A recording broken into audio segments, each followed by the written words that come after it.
Alright, so it is August 2nd as I am starting this video, and as of right now, I am 300 pages into Cross the Line by Simone Sultani. This is her debut novel, and it's an F1 racing romance, brother's best friend, and it follows, what's her name? I keep forgetting all these characters' names. It follows Willow, who is down on her luck. She just finished college. She's trying to find a sports marketing job. She's not having any luck. But when she goes to visit her brother, who's on a trip in Monaco, she meets up with his best friend Dev, who she's had a crush on for ever. And Dev is just recently realizing his feelings for her after they have a brief makeout session the year prior. So Dev's like, you want to come on and be my social media manager? My social media has been, going down the toilets since my last person kind of screwed me over. And she's like, okay, but just keep in mind, we have to keep it professional. And do they keep it professional? Not quite. But that's the one I'm in the middle of. I might finish it tonight. It depends on my reading mood. And then the other one that I'm currently listening to is All Boys Aren't Blue by George M. Johnson. This is a memoir manifesto, as he calls it, and it is about him growing up being black and queer in America and talking about his personal experiences and, takeaways from his entire life experience. So far, it's good. I think I'm on chapter 3, so this is kind of like my riding in the car read. So I'm going to listen to it as I leave for the vet today, which is in a few minutes, and I can't wait because it is absolutely torrential downpouring right now. I'm sure my dog Jim will love that as I carry her out there. But these are the two books that I am currently reading, and I guess let's hop into this monthly TBR reading vlog.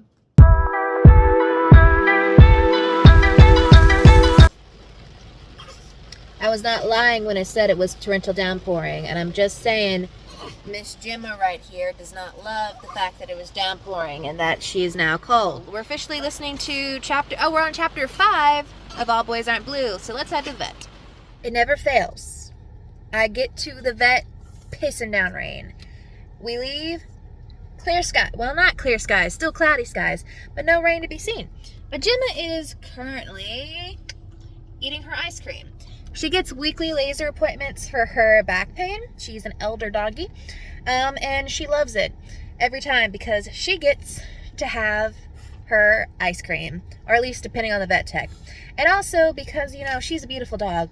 They literally walked up to me in there and asked me, can we post pictures of her on social media because she is so cute and she's doing so well. And it's her and her little laser glasses. If I have a picture of it, I'll pop it up here because she does look good in it. But to keep Gemma happy and not waiting here long, I will wait to save this cute little line that I read that I have to tell you in my book Cross the Line when we get home, because I have some eating and cleaning to do, in that order. Okay, so I am back from the vet. I got caught because I don't know if y'all's hometown was recently going through this, but I'm pretty sure this is a product of an infrastructure bill. Every single road that you think you could take is under construction. It wasn't under construction when I came through to the vet, but it was when I came back. So we had to take the roundabout way home, and let's just say Gemma did not like that. She was like, I'm ready to go. She was just not happy. But let's talk about Cross the Line, because the scene that I just read, the scene that I just read is over 300 pages in. So I will point out that this is a slow burning, because it took them, I think, over the 50% mark to get to the first kiss, even though there's a kiss mentioned in the first half, but in terms of the actual present day first kiss, took over that. And this is over 300 pages in and they're just going on their first date, so you know how it works out. But here, spoiler warning, jump a few 30 seconds or so ahead if you don't want this. This man, for their first date, rents out a private residence because, they aren't quite ready to come out to the world or her brother yet. So he rents it out. And he knows that she deals with chronic pain. And they were just on a 16-hour flight. So when he gets there, before he lays out the spread that they're going to have, he takes her up, runs her a hot Epsom salt bath for her to rest her sore muscles in, and then proceeds to lay out a brand new sundress that he bought her favorite body butter and everything for her, and then proceeds to swoon her with lemonade and her favorite macarons. Yes. I'm not gonna lie, macarons is one of my favorite foods, so yeah. I also have to point out that because of the rain, there's a little water damage to these edges. But you know what? It still looks good. But now I'm going to actually proceed to eat something today because I haven't yet, and it's like 2 or 3 o'clock in the afternoon. So yeah, don't worry for me. I just wake up late. So. All right, so it is now a couple hours later. I finished this, and I just have to say one thing here, Simone. There have been a couple instances where an epilogue has made me feel things. The Butcher and Blackbird epilogue took me on a bit of a ride that I had not planned on. But this one, the epilogue of this one, hit me smack dab in the face and said, what the heck is going on? I was just like, I was expecting just like a quick, short, happily ever after, and then it gave me like a 20-30 page epilogue. I'm like, what? Was I hooked for most of it? Yes, I was. But I did finish it. Overall, very good. It's a little more slow burn than I would prefer, but we all know my thoughts on slow burn because, you know, I tend to read a lot of insta-love, fated mates going on. It was very good. For a debut romance novel, solid. 4.5 stars. Would recommend. I'm curious to see who in the friend group is getting the next book. I have my thoughts on who they are. So in my mind, it's going to be Chantal and Mark, Grace and Shava, Oakley, still to be determined. I don't know if we're going to pull a... Well, you know what? I'll just let you read the book. Do recommend brother's best friend, forced proximity, boss employee, workplace romance, all sorts of things, childhood friends to lovers. You know, she falls first, he falls harder, all the tropes. But now I'm going to head over and put this on the bookshelf where it belongs. As you notice, I have carved a little spot for it. If it will go into... Why does this always never look like that great on me? Also, I have reorganized my bookshelves for like the 3rd time this year. But this is there. And I'll probably see y'all when I decide which book I want to read off my TBR next. I don't know if I'm in the mood for romance or fantasy, but we'll see. Alright, so good morning. It is Monday, August 2nd, 3rd, 4th, 5th, August 5th. And it's going to be a bit of a chill week. I'm not going to lie, I did not read really anything over the weekend. I did listen to some of my audiobook, which is All Boys Aren't Blue. And let me just say, I'm on part 2, act 2, the family section. I have teared up so far. The Dear Little Brother letter I thought would break me. But no, it was chapter 9, Losing Hope, that really had me feeling all the feels in my car. So, yeah. Right now I'm kind of just listening to that as I'm going out and about driving, which is not a whole lot right now because, you know, still trying to find jobs. I just finished my master's degree, so we're kind of in that lull period. And yeah, I'm going to do my makeup. But before we do that, the next book that we are starting, because we finished Cross the Line last Friday, is going to be You Had Me at Happy Hour by Timothy Janowski.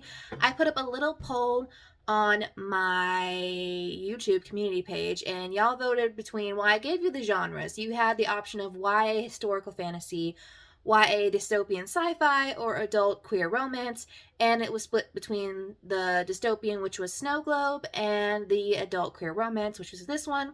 But seeing as I have been putting off reading Timothy Janowski's book, and I basically have all of his backlist, I think it's about time that I read through this. Plus, this is a 2024 new release, so I want to get the review out to y'all very quickly. So, brief synopsis of this one. It follows a very, like, not uptight, but like a very well put together to do sommelier who's working in his aunt and uncle's little restaurant. And they bring on this more, like, free-spirited, like, really, like, good with the guys, you know, guys, man? I don't know. Good with the guys, like, very, like, flirtatious person. These two kind of don't get along, but they reach an agreement to come together and create these series of happy hours to get this business going, and then they eventually put together a little sex pact to kind of, like, get together, and, you know, you've got one who's got, like, commitment issues, and it's a whole opposite attract sort of situation. But I guess I'll know more when I read it. But this one is, I think, the shortest one on my TBR this month. I think it is, just given, like, how it looks. So I'm curious to see how it goes forth. But on the agenda for today, first doing makeup. Second, I have laundry to fold and put away for myself. Probably gonna do some continual cleaning because my parents basically pay me to help clean the house. while I'm between jobs. And then I have some editing. I'm editing the TBR video for today, and I might do some editing on this vlog going throughout, and I'm hopefully going to get some planning done. Plus, I'm awaiting, theoretically, an email this week about possibly getting some teaching work in the spring. So that's what I'm going forth on. So now I'm just gonna sit down and do my makeup. I'm not quite sure the vibes today. It'll match one of these girlies. We love the Bratz. Has anyone done the Bratz filter on TikTok? Let me know. Because, you know, when you read the author's note / trigger warning section and you think, am I about to have a good time or a sad time? You know, you never know. But hey. Chapter 1, Julian. You know, I just laid in bed, read the opening line. Literally, the innuendo has started. Julian Bois' tongue has many talents. You knew what you were doing, Timothy. You knew what you were doing with that opening line. But if that doesn't get you intrigued, I don't know what else will. So I've been reading You Have Me at Happy Hour for a past hour and a half, 2 hours. I have gotten distracted in between that reading. But I am at page 84. I don't know what that's chapter 7. And this is a dual POV, so I'm getting both Greg and Julian's POVs. And if you remember my last clip, there were plenty of innuendos and double entendres to get us going. There's already been a little bit of a spicy scene happening, a solo spicy scene, if you catch my drift. But based on what I've read so far, we have two characters who are both dealing with different things in life, but both dealing with, the similar veins. Both are neurodiverse characters. One has OCD and one has clinical anxiety. And one is currently in the process of saving up money. He's very frugal, very money conscious kind of person, and saving up money to do this very expensive sommelier class he really wants to. And another one, he hit it big on social media, and then he's had a bout of dry luck, and now he's dealing with money problems that he doesn't have it, and he needs it because man is in debt. And they're both kind of been at each other, at odds with each other, because one is a pathological people pleaser, to quote Taylor Swift, and the other one is got a lot of he doesn't interact well with people. We've got one who's a severe introvert and one who is extrovert, but really an introvert who's pretending to be an extrovert is kind of what we're getting. And I've reached a scene where we finally reach the plot of they're basically being forced to be together because they now have to plan these happy hours together. So yeah, I'm not gonna lie, this is a little bit of a spoiler for a scene here, but their meet cute is it's just kind of literally, so basically what happens is, what's his name, Julian, he's running late to the introduction to the new employee. He's running late. He crashes this employee's demonstration, Greg's demonstration.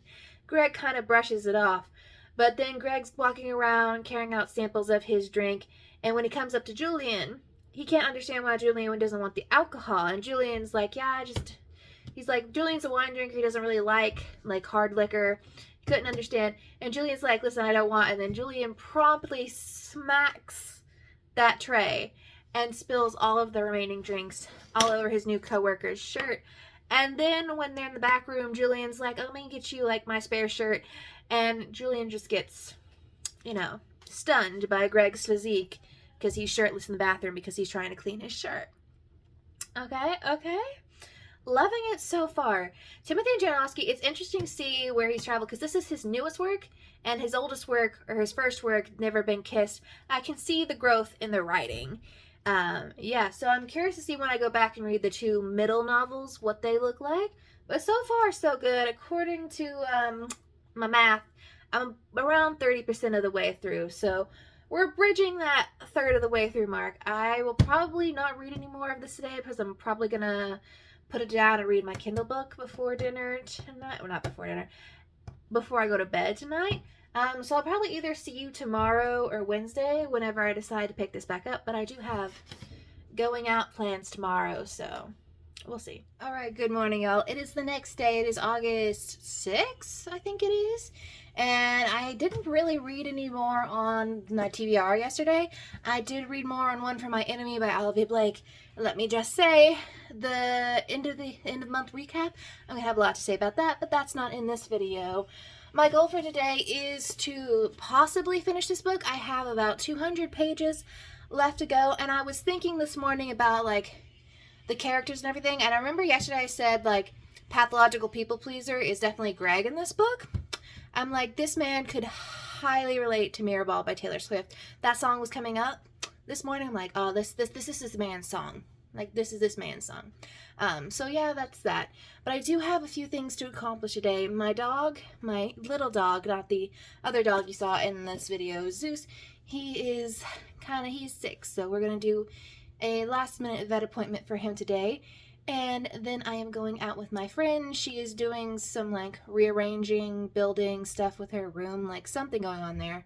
So I'll be doing that tonight. So I'll probably be in the vicinity of Target. So will I do some book shopping? Who knows? Do I need to do book shopping? No. But, you know, financial responsibilities, right? Right. We'll see. But that is the goal. So I will update y'all when I have more of this done. And now I'm going to do my makeup. Today's look is very orange and purpley. And I did purple yesterday, so I'm probably going to do something orangey, maybe gold, peachy today. So I have gotten to page 162 in the book, and the calculator tells me that's about 57%. So my grand ideations of finishing the book today, I don't know that they're going to happen because I'm about to make lunch, and then I'm going to head off to the vet, and then hang out with my friend tonight, and then I probably will read my Kindle tonight. So, and this is not on the Kindle, but we've gone halfway through. The sex pact has occurred. It started with a Grindr notification and ended up with them, you know, saying, you know, you got this, I got this, we both need this, you know, let's get together.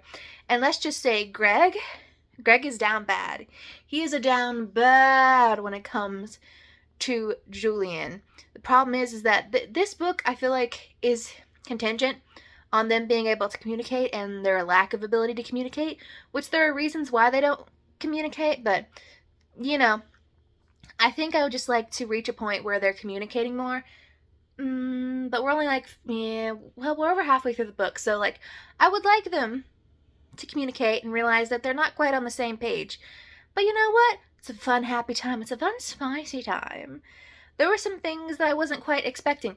There's some things in here that I kind of find interesting because I read Napkins and Other Distractions last month or a couple months ago, and I'm seeing some parallels between characters, so I don't know. I think I might like this more than that one, but I'll have to finish it, so I'll update y'all when I start reading this again, so that might be tomorrow.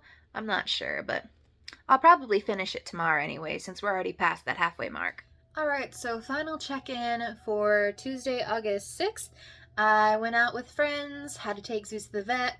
Right now they're working off the theory that he just has an upset stomach, so we're just treating it with some nausea medication and some new food. He is still a puppy, so we'll see. I'll let you know on Thursday if I have to rush him for x-rays and possibly surgery, hoping we don't have to do that.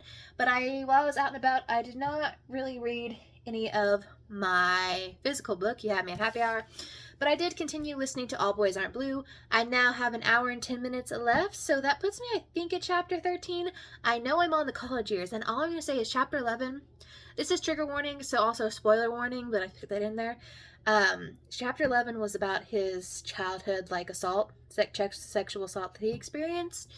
Man, there are a couple chapters in here. Chapter 10 and chapter 11 were some really hard chapters to, like, digest, especially when I'm out in my car, like, just running errands. I'm like, okay. So be aware that those chapters, I mean, I think the whole book does handle some heavy topics, but yeah, there are some things that I definitely relate to in here and discussing his experiences growing up. You know, there's a lot of things I don't do because, you know, no life is equal to equal, but so far it's good. I'm really enjoying it. I don't rate nonfiction, so that's what I've been reading. But I did go book shopping while I was out, so I'll show you the book about. While we were at Target, I picked up X's and Foes by Amanda Woody. They're also the author of They Hate Each Other, which I've seen both of those books all over my For You page on Bookstagram, so, you know, this one intrigued me because we've got ourselves a bisexual baddie over here. But it says that, on the back it says that there's a love triangle, but there could also be a throuple situation. There's also a bit of enemies to lovers / competition situation going on. I don't know, but that's the book I bought. Pretty cover. I will give it that. Pretty cover. It is now Wednesday, August 7th. So today's goal because my hair is still bedheading real hard. I did sleep on it wet though, so. Goal today is to hopefully finish this, which was my goal yesterday, but we'll see. I don't know. And then I don't think I'm going to be listening to any of this today. Like I said, I'm pretty much only listening to this when I go out driving because I'm kind of a little music spent right now due to a lot of things. But Monday, Wednesdays, Fridays are my filming editing days for me, and Tuesday, Thursdays are my mostly reading days. So it depends on how long it takes me to film and edit things today. But today's makeup will definitely be something green because I'm wearing my Uncle Iroh shirt, which we love. And yeah, I'm gonna do my makeup, I'm gonna eat breakfast, then I'm probably going to jump into filming and editing today. I think I'm gonna film a video for this channel that you'll probably see before this one, so if you do, I'll link it somewhere up here or like on the screen. So, but I'll see y'all when I have more updates on said book. I have officially finished You Had Me at Happy Hour, and I think I'm gonna give it a 4.75. I really was feeling 5-star feels for a minute, but the third act breakup really was contingent on a lot of miscommunication and lack of communication, which I don't really love. So that left me a little bit frustrated. But overall, it was a fun, cute, spicy time. The mental health representation in here is very well done. It kind of reminded me a little bit of Napkins and Other Distractions that I've read from Timothy Janofsky, and just the similar of being in a queer relationship, navigating life for the first time with like a neurodiverse partner, and, you know, kind of exploring your sexuality and how that correlates to the situation itself. Yeah, so if you like this one, you might like that one, and vice versa. I think this one I like a little more. But yeah, so of the two I've read so far, I'm not sure which Timothy Janofsky book I like better. But so far, highly recommend. This is definitely more of a fall setting read, so probably going to be putting this in a fall recommendations video coming up sometime soon. Maybe in September? Who knows? Yeah, but that's all I have to say about this book. I am officially on chapter 14. I have like 49 minutes of All Boys Aren't Blue yet. We're in the college years right now, so we're getting closer to the end of the story. There's only like 2 chapters left.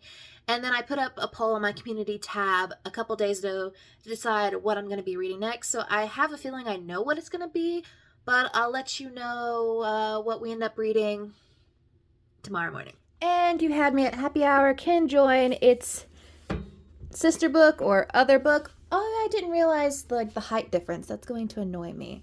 I have a feeling since this is his first book, it's probably... Yeah, well, it's also a different publisher. It's going to drive me insane. But now I can join the other Timothy Janofsky book on the shelves. Right, so it is Thursday morning, and now we are moving on to the third book. Well, technically a fourth book because I have been reading my audiobook, but I haven't been giving like super frequent updates on that. But we're moving on to the next book on the TBR that we're going to be reading for this video, and that is That Self-Same Metal by Brittany N. Williams. I don't know if it is a debut novel, so I'm curious to see how this reads, because there have been a good set of debuts. I'm thinking of like So Let Them Burn by Camila Cole that I read. Solid. And also the authors of one of my favorite books of all time, Legendborn, Tracy Dion, posted this on her Instagram stories recently to tell me to pick it up because the rest of the books or the other books in the series have come out recently or are about to come out. So I'm curious to see this. And I posted this on my community tab, and this is the book that y'all chose over Snowglobe to read next. So Snowglobe will be the final book for this video. So to me, this is a YA historical fantasy that takes inspiration from Shakespeare. She works for the Shakespearean Theater Company, and she has the ability to kind of like metal bend from what I can tell. I mean, some of the synopsis was kind of like a little confusing, but I was thinking, I'm like, okay, this kind of sounds like, okay, it's got like that British history literature vibe. You know, it's a YA fantasy with a female main lead. Kind of sounds like my vibe. And it's not, I think it's under 350 pages, so I'm excited to see, because a fantasy that isn't like a million pages long always intrigues me. And the cover is beautiful. We love it. Thursdays are one of my reading days. Tuesdays and Thursdays are my set-aside reading days, so I don't like edit and film on these days. So I should be able to get a decent way through. Maybe my goal will probably to try and get to like 30% mark if at all possible today. Don't know if we'll try, but I do have to take my dog back to the vet because he's not getting better today. So I will be listening to some of this as well today. So I'll see y'all when I have another update. I'm going to eat breakfast and put my makeup on, and then we're going to start reading. Two things. I'm only like a few pages in this book.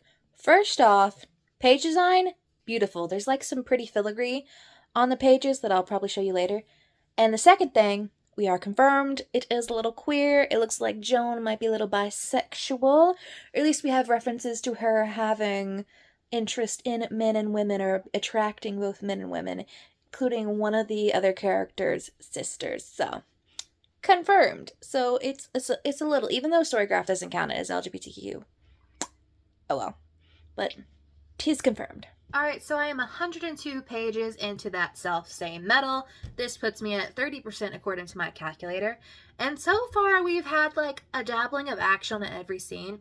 We're mostly following Joan Sand's point of view, who is the girl we see on the cover, but there is an intersmattering of a couple of people who are being attacked by the Fae who live in this realm. So I'm going to try and describe it now that I've read it.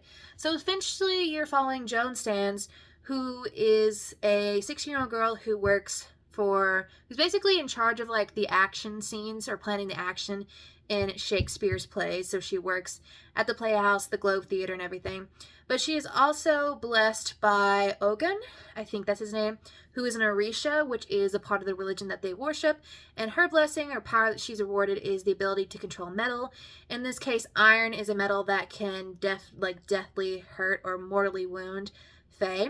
And at the beginning of the story, we find out that she is one of two people who are blessed by this specific Orisha. And at the beginning of the story, her Baba Ben, her godfather, is arrested, and then they find out that this big pact that's supposed to keep peace between the Fae and humans is broken, and therefore chaos ensues. So I'm only about 30% through, so I'm curious to see where this takes us. Also, what I assume is the love triangle people, her love interest, have been introduced. Personally, I'm voting on Rose. I like Rose. That's my choice. But hey, Nick could be a good pick. I have to see how it goes. But there is love triangle in this. So if you don't like that, obviously don't read this. But so far, cute. I love a little bisexual love triangle going on. And I'm almost finished with my memoir. I've only got 23 minutes left of that. But that's probably all of the reading that I'm going to get done for tonight, because I've got a lot of medications that I have to give to my dog, who is still a bit sick. So we'll see how that works out. And then tomorrow is going to be a long editing, planning day. So I don't know how much I'm going to get done tomorrow, so we'll see. But that's my update for now. Good morning. It's another Friday. I think it's Friday the 9th. Pretty sure this is the day It Ends With Us comes out, because I kind of want to see that movie. Haven't read the book, though. Probably won't. But that's irrelevant. Today I'm probably going to go ahead and finish this audiobook, because I only have 23 minutes left, so there's no reason for me not to go ahead and finish it, and I'll give you my final thoughts on All Boys Aren't Blue. And then yesterday I got 30% of the way through that self-same medal. I know I have a bit of a busy day today in terms of editing and planning and stuff like that.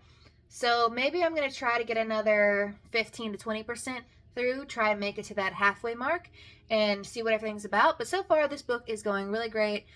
Just based off of the first 30%, I think it's going to be somewhere in the 4-star range, but realistically, when are most books not in the 4-star range for me? Because, you know, easy grader. But yeah, I'm going to go forth, get ready, eat breakfast, put makeup on. It's going to be a red makeup kind of day, and then film and edit. So probably film and edit some videos that you will see soon.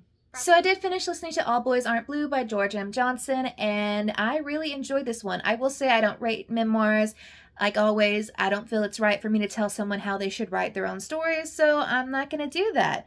This book, I will say, check your triggering warnings for it. It is young adult, but it does touch on a lot of heavy topics, so go at your own pace. But I do believe anyone of any age group could really benefit from reading this or listening to this book.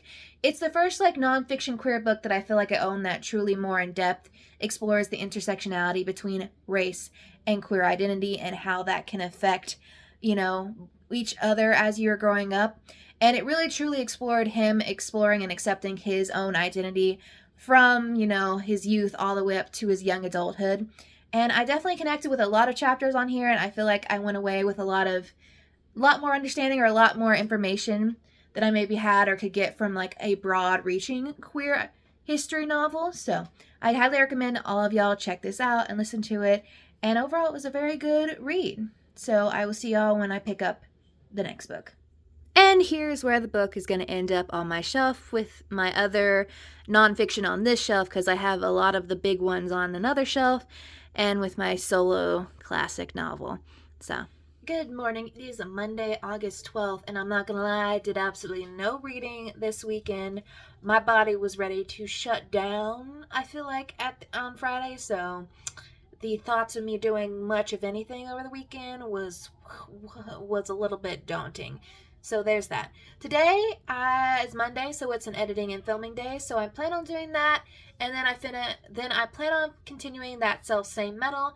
I want to finish it either today or tomorrow, and then we'll get started on Snowglobe, and we'll finish it up this week because I have a new video that I plan on filming soon. So I will see y'all later today after I've had breakfast, done all the fun filming, editing stuff, and hopefully I'll have some updates to tell you. So I'm officially at the 62% mark of this book. We're about 2/3 of the way in.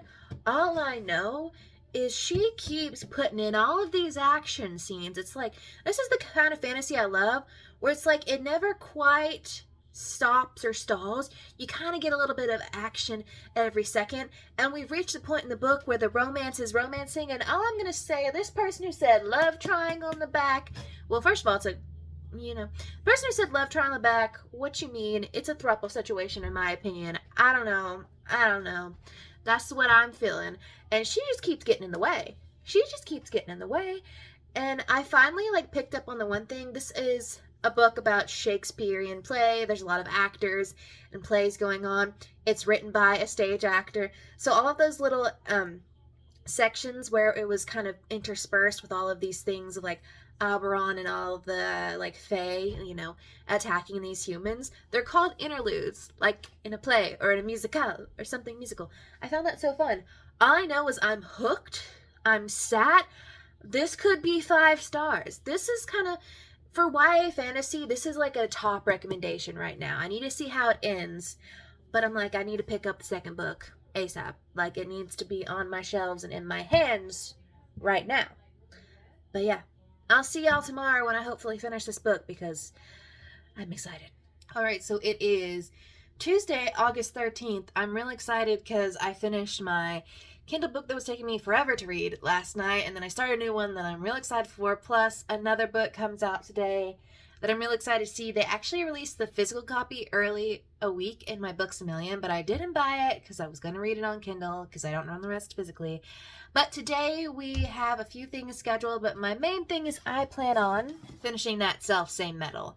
I am 60% of the way through this, and I am ready to get done. Not that I'm get done I really this is slogging. I'm ready to get done because I want to finish this video up, but I'm also very excited to see what happens, because we left off at a part the middle of this book got real, there was a lot of back and forth, a lot of things happening, and there's where I left off in terms of the romance has me questioning things.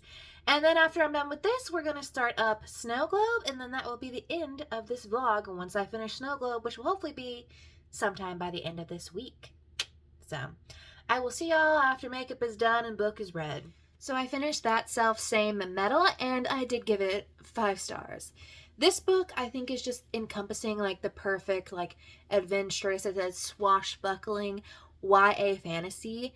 The take on Shakespeare, because Shakespeare had a lot of fantastical plays, and his myths and kind of taking the Shakespearean lore and legend and kind of interweaving that into actual history and adding fantasy and interweaving Nigerian religion and mythology.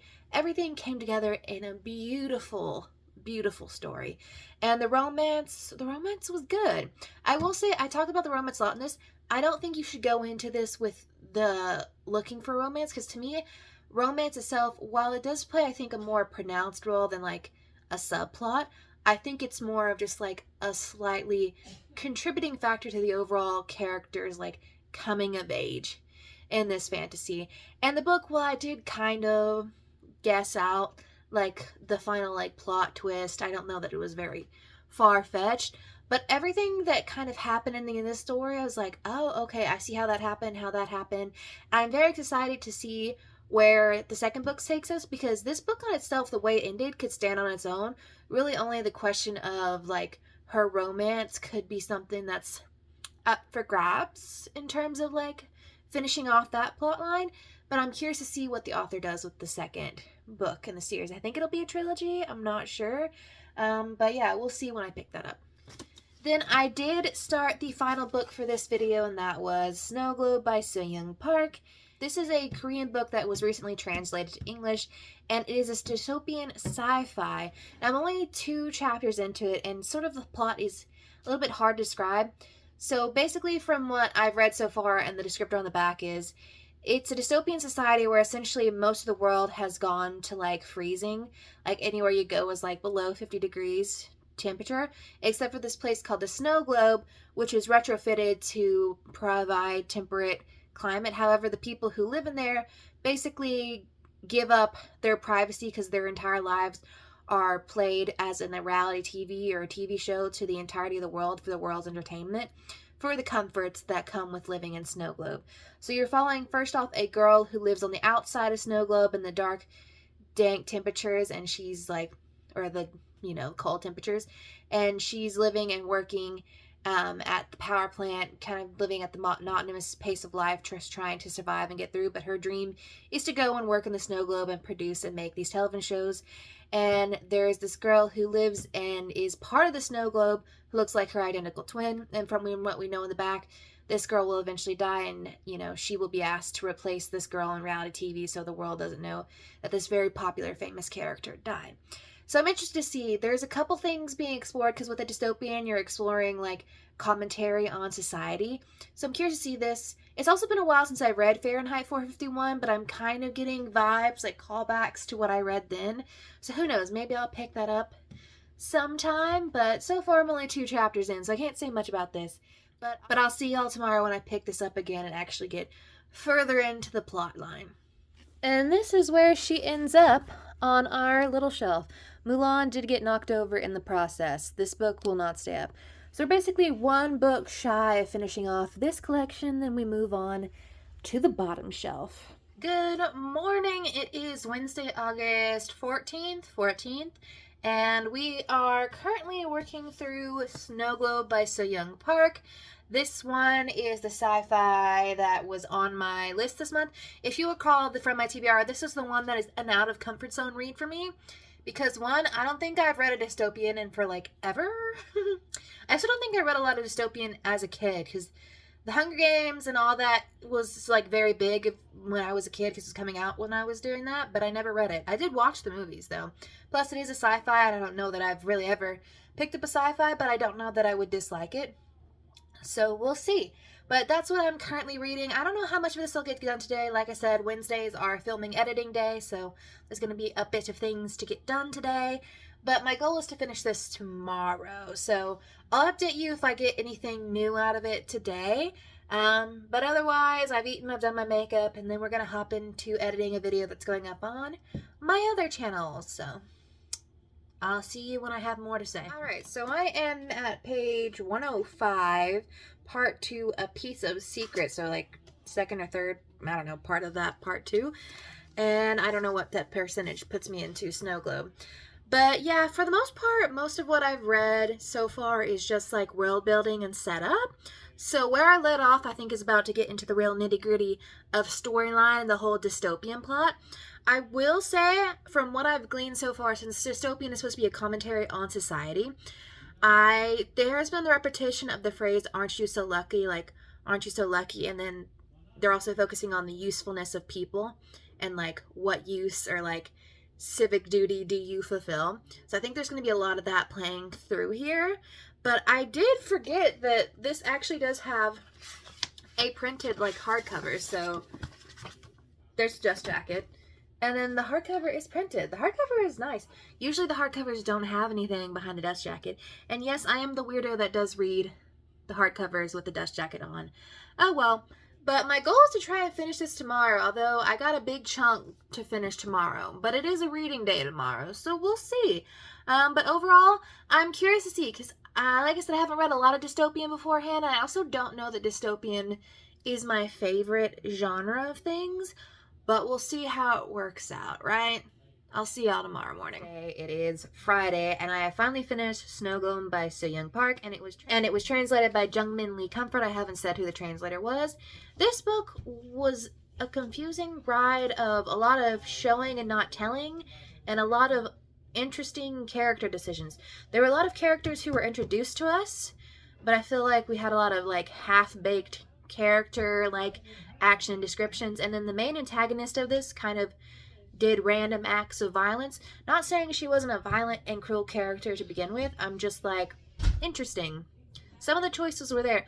Also, one of the characters that we get in part 3 of this book, who is a 30-year-old woman, kind of throws a temper tantrum that literally is described like she was throwing a temper tantrum like a toddler.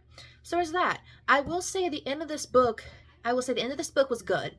Like everything, the culmination of where the storyline was going and that we eventually got to, I see it. I will say, how many doppelgangers are we going to talk about in this book? I don't know if that's a spoiler, but yeah. I think my problem with this book, other than, one, like I said, I feel like a lot of it is a lot of half-baked ideas and plots and characters kind of coalescing into what I think the author wanted to be the final plot line to be, which is what we eventually got to, but that like first 2/3 of the book was like, what on earth is happening, until we got that big reveal. And the third part, and then second, it just frankly failed to keep my attention. And I think, to me, one of the worst things a book can do is not entertain or keep my attention. And I don't think it was the aspect of this being like a dystopian sci-fi, which I don't normally read.